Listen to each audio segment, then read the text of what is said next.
Let's talk about how to use Gemini AI for research. If you're conducting a research on whatever topic that may be, you can use Gemini AI for different tasks such as diving deep into concepts, summarizing the research papers, or even organizing and findings.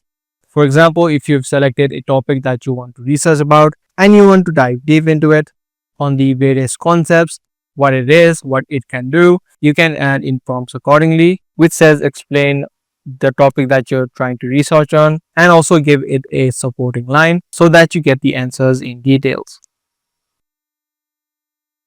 Now, in terms of research, there is always a concept which is compare and contrast.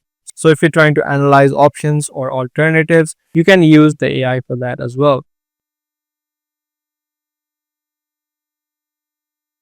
So this way is going to give you the exact comparison or the contrast that may be between each of these subtopics. Now, let's say if you have some paper documents that you want to analyze, which can help you in your research, you can provide the entire research paper or the academic paper into the AI and ask it to summarize and provide the key points. So make sure you add in the paper or anything that you're trying to summarize in this section. So these are just a couple of ways that you can use Gemini AI on the process of research. If this guide video was helpful to you, do let us know by giving this video a thumbs up and also make sure to subscribe to this channel for more future videos just like this.